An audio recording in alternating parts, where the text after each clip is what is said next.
غزہ کے حق میں اٹھنے والی آوازوں میں دن بدن اضافہ ہونے لگا.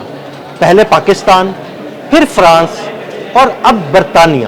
جی ہاں بالکل، برطانیہ نے بھی فلسطین کو تسلیم کرنے کا اعلان کر دیا. اس سارے معاملے پر عامر رضا سے بات کرتے ہیں.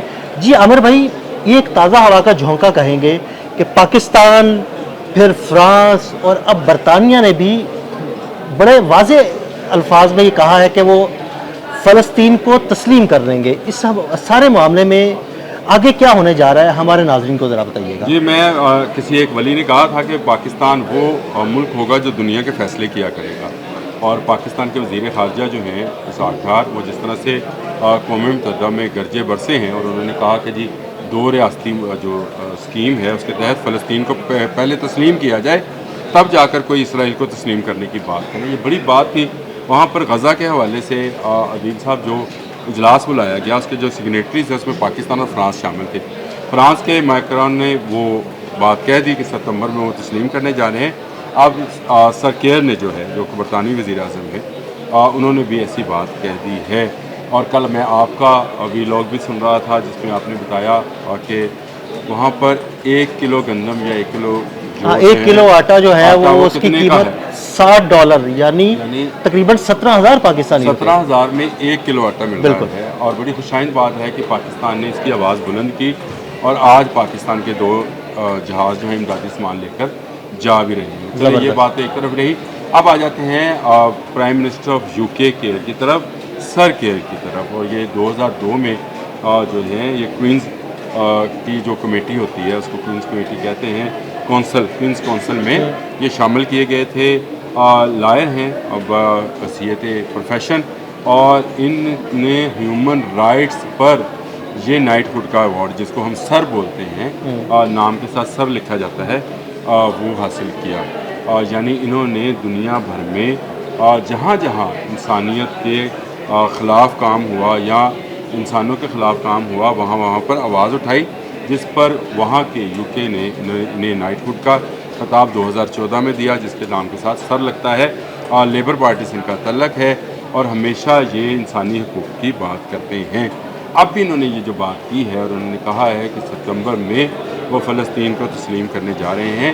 یہ بہت بڑی بات ہے. برطانیہ وہ ملک ہے جس کو آپ بھی سمجھتے ہیں کہ اصل میں عرب کی تقسیم، جو عثمانی سلطنت تھی، اس کی تقسیم برطانیہ کا ایجنڈا تھا. اسرائیل جیسا ایک ناجائز ملک بنانا برطانیہ کا، اس وقت کی برطانیہ گورنمنٹ کا ایجنڈا تھا، ملکہ کا ایجنڈا تھا، اور انہوں نے اس کو پایہ تکمیل تک پہنچایا. اور وہاں پر اسلامی دنیا کے جسم میں ایک کیل ٹھونک دیا جس کا نام اسرائیل ہے، اور اس سے آج تک ہمارا خون رس رہا ہے. اور غزہ میں جو اس وقت بچوں کی حالت ہے، کل آپ ہی اپنے ویلاگ میں بتا رہے تھے، اس سے پہلے بھی 2 دن پہلے بھی آپ نے کسی طرح کی کیا تھا، اور انسان کے وہ جو رونگٹے ہیں کھڑے ہو جاتے ہیں. بالکل کوئی شک نہیں. کس اچھے ماحول میں کھڑے ہیں، کھانا کھاتے ہیں، بچوں میں جاتے ہیں، ہنستے کھیلتے ہیں. 2 سال سے ان لوگوں نے، ان کے چہروں پر ہنسی کسی نے نہیں دیکھی، اور بچے بھوک سے بلک رہے ہوں. اور یہاں پر بچہ ذرا سا روئے تو ہم کہتے ہیں کہ یار اس کو دودھ دے دو، اس کو کھانا دے دو، یہ بھوکا ہوگا. تو وہاں تو کئی دن کے بھوکے پیاسے بچے، بڑے، مائیں، باپ، بھائی بہن، سب بلک رہے ہیں. بہت خوفناک دنیا جو ہے اب اس کی طرف متوجہ ہو رہی ہے. کل جو سر کیئر نے خطاب کیا، میں تو سر کہوں گا، ویسے وہ اپنے نام کے ساتھ لگانا پسند نہیں کرتے ہیں. وہ کہتے ہیں کہ دنیا میں کیونکہ انسانی حقوق جو ہیں ابھی مکمل طور پر بحال نہیں ہوئے. لیکن چلیں سر کیئر ہم تو کہیں گے، کیونکہ یہ خطاب انہیں ملا ہی انسانی حقوق کے حوالے سے. انہوں نے جو خطاب کیا، انہوں نے بھی یہی کہا کہ ان بچوں کی تصویریں دیکھی نہیں جاتی ہیں، ان بچوں کا رونا دیکھا نہیں جا رہا ہے، جن کو صرف اس لیے مارا جا رہا ہے کہ وہ اپنا گھر چھوڑنا نہیں چاہتے. تو یہ ایک بہت ہی بڑی میں سمجھتا ہوں ڈیولپمنٹ ہونے جا رہی ہے. پاکستان اس کا سرگیل ہے، اور میں پکی بات تو نہیں کرتا، لیکن مجھے یقین ہے کہ جب ہمارے سپہ سالار army chief general Asim Munir نے امریکن صدر سے ملاقات کی ہوگی، جو بند کمرے ملاقات ہے جس میں لنچ بھی کیا تھا انہوں نے، اس میں بھی انہوں نے غزہ کی آواز بالکل اٹھائی ہوگی. اور غزہ کی یہ آواز اب اس میں آوازیں ملتی چلی جا رہی ہیں، یعنی اس میں پلس ہوتا چلا جا رہا ہے. کل فرانس اس میں پلس ہوا، آج برطانیہ پلس ہوا.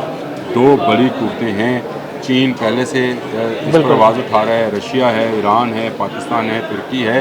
تو میں یہ سمجھتا ہوں کہ یہ اسرائیل مخالف بلاک جو ہے یہ آہستہ آہستہ مضبوط یعنی ہوتا یہ چلا جا آپ رہا ہے. بڑے سادہ الفاظ میں یہ بھی کہہ سکتے ہیں کہ آخر مغرب کی آنکھ بھی کھلنے لگ گئی. آج آپ کو میں بتا رہا ہوں اگست جو ہے یہ غزہ کی آزادی کا مہینہ ہوگا انشاءاللہ اور اسرائیلی افواج واپس چلی جائیں گی اور غزہ کے لوگوں کو جو ہے ان کی کھوئی ہوئی ملکیت جو ہے وہ واپس ملنے جا رہی ہے. اور غزہ جو ہے اس کا معاملہ جب سے اٹھا ہے کل ڈونلڈ ٹرمپ بھی چیخے ہیں اس پر. ویسے انہوں نے چیخ کر کہا ہے کہ یہ جو برطانیہ نے بات کی ہے اور جو فرانس بات کر رہا ہے اس سے حماس کو طاقت ملتی ہے اور حماس اپنی کارروائی. دیکھیں ایک پٹی ہے جس کا اوریجنلی جو ہے وہ مصر کے ساتھ بارڈر لگتا ہے، اسرائیل کے ساتھ لگتا ہے، جارڈن کے ساتھ. اس پٹی کے اندر بیٹھے حماس کے مجاہدین اسرائیل کے کنٹرول میں نہیں ہیں. یہ وہ جذبہ ہے. اتنی سیٹلائٹس اور اتنی ان کی جو ہے پینیٹریشن، اتنی فوج بھی آج تک حماس کی مزاحمت جو ہے اس کو ختم نہیں کر پائی. تو یہ اللہ کا انعام ہوتا ہے اپنے مجاہدوں کے لیے. میں نے وہ بھی ویڈیوز دیکھی ہے کہ بمباری ہو رہی ہے اور وہ اذان دے رہے ہیں. بالکل ایسے ہی. اور وہ جو اذان ہے وہ صرف ہمارے سنانے کے لیے نہیں تھی، وہ اللہ کو پکار رہی ہے. اللہ اکبر جب ہم کہتے ہیں تو یہی اللہ اکبر کی صدا جو ہے اب گونجنا شروع ہوئی ہے حماس کے نہیں غزہ کے لوگوں کے حق میں. اور میں یہ سمجھتا ہوں یہ بڑی خوش آئند ہے اور آنے والے دنوں میں آپ دیکھیں گے کہ اور ملک بھی اس میں شامل ہوتے چلے جائیں گے. یورپ کے بہت سارے ممالک جیسے سویڈن ہے، نیوزی لینڈ ہے، وہ پہلے ہی آواز اٹھا چکے ہیں. نیوزی لینڈ تو خالی آسٹریلیا کی جانب ہے، اس پر آواز اٹھا چکے ہیں. سویڈن نے تو باقاعدہ اسرائیل کے بائیکاٹ کا بھی اعلان کیا تھا. تو باقی یورپین ممالک بھی جو ہیں ان کو بڑھاوا ملے گا. یورپ کے دو بڑے ملک ہیں فرانس اور برطانیہ، آپ کو بھی پتہ ہے. اور ان دو ملکوں میں یعنی ہاتھی کے پاؤں میں سب کا پاؤں ہوتا ہے. فرانس نے پہلے اعلان کیا اور اس کے بعد اب برطانیہ نے اعلان کر دیا. میرا خیال ہے کہ پاکستان کی غزہ کے لیے سفارتی کوششیں جو ہیں اس کو کوئی تسلیم کرے نہ کرے یہ ان پر ہے. ایک طرف غزہ کے لوگوں کی قربانیاں ہیں جو اس کو ہائی لائٹ کر رہی ہیں اس مسئلے کو، دوسری طرف پاکستان بھی سیاسی اور اخلاقی جو ہے امداد کے ذریعے اس کو حل کرنے کی طرف جا رہے ہیں. یہ دو ریاستی جو حل ہے یہی میرا خیال ہے بہترین چیز ہے. فوجیں واپس اپنے اپنے ٹھکانوں پہ چلی جائیں. آپ کچھ دن پہلے آپ نے اپنے ایک ویلاگ میں بھی یہ بات کی، میرا اور آپ کا ہی ویلاگ تھا جس میں آپ نے تب بھی یہی بات کی کہ شاید دو ریاستی حل ہی جو ہے نا وہ بہتر آپشن ہوگا. آپشن یہی ہے اور اگلا ماہ جو ہے یہ اس جنگ بندی کا اعلان ہوگا اور شاید اس کے بعد امریکہ بھی اس دو ریاستی حل کو تسلیم کر لے. تو یہ بڑی بات ہے. میں سر کیئر کا شکریہ ادا کرتا ہوں. پاکستان کے جو ہماری سفارتی کوششیں ہیں اس کا بھی شکریہ ادا کرتا ہوں اور دعا گو ہوں کہ غزہ کے لوگوں کو اللہ تعالیٰ ان کی سرزمین واپس کرے اور وہاں سے جبر کا اور جو جینوسائڈس کا جو ان کا قتل عام ہے اس کو ختم فرمائے اور وہاں کے بچوں کے چہروں پر بھی خوشی آئے. انشاءاللہ تعالیٰ اگست میں ہمارا یوم آزادی بھی ہے، غزہ کا بھی یوم آزادی انشاءاللہ. بہت شکریہ عامر بھائی. جی بالکل اگست میں غزہ کا یوم آزادی بھی ہوگا اور اس کے بعد انشاءاللہ کشمیر کا مسئلہ بھی حل ہوگا. پاکستان کی کوششیں غزہ کے لیے آپ کے سامنے ہیں اور کشمیر کے لیے بھی آپ کے سامنے ہیں. عامر رضا اور عدیل احمد کو اجازت دیجیے گا. اللہ حافظ.